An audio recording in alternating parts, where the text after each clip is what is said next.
اللہ سبحانہ و تعالیٰ کا احسان ہے، اللہ کا بڑا ہی فضل و کرم ہے کہ ہم ایک آزاد ملک میں سانس لیتے ہیں، اذانیں دیتے ہیں، نمازیں پڑھتے ہیں، اللہ اور اس کے رسول کا نام لیتے ہیں اور ہمیں کسی قسم کی کوئی رکاوٹ پیش نہیں آتی۔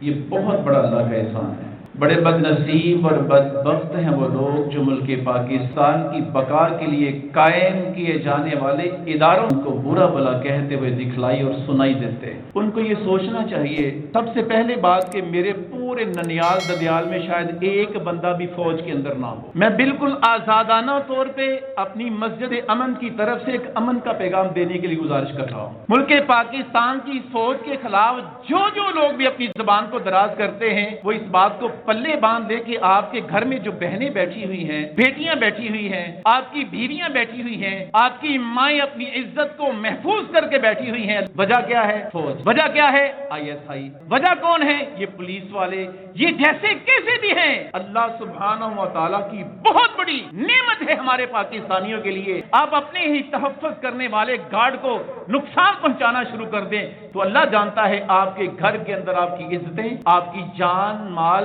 آپ کے بچے بچیاں محفوظ نہیں ہیں۔ میں نہیں کہتا کہ یہ بڑے پاک صاف اور فرشتوں کی اولاد میں سے ہیں، کچھ نہ کچھ تقاضۂ بشریت غلطیاں ہوں گی، مینجمنٹ میں غلطیاں ہوں گی، لیکن ان کے خلاف زبانوں کو دراز کرنا دنیا کی سب سے بڑی بے وقوفی ہے۔ وہ بندہ اپنے پاؤں پر خود کلہاڑی مارتا ہے۔ مجھے کسی ایجنسی نے نہیں کہا، مجھے کسی نے ترغیب نہیں دی، میں کسی ایجنسی سے ڈر کے یہ بات نہیں کر رہا۔ میں اللہ کے فضل و کرم سے جو دل کے اندر ملک پاکستان کی محبت ہے اور ملک پاکستان کے اداروں کی محبت ہے، اگر ملک پاکستان کی سالمیت چاہتا ہوں تو میرے لیے ضروری ہے کہ میں ملک پاکستان کے تمام A to Z سارے کے سارے اداروں کے لیے تحفظ فراہم کروں، ان کے لیے دعائیں کروں، ان کی اچھائیاں بیان کروں اور ان کی برائیوں سے اپنی زبان کو تالا لگا کے رکھوں، کہیں ایسا نہ ہو کہ ہمارے گھروں کے اندر بیٹھی ہماری عزتیں لٹ جائیں۔ اللہ یہ نقطہ ہمیں سمجھنے کی توفیق عطا فرما دے۔ ملک پاکستان کی سالمیت کے لیے سب سے بڑا قدم اللہ اور اس کے رسول کے احکامات کو بجا لانے کے بعد یہ ہے کہ ہم اپنے اداروں کی حفاظت کرنے والے بنیں، ان کو کمزور کرنے والے نہ بنیں۔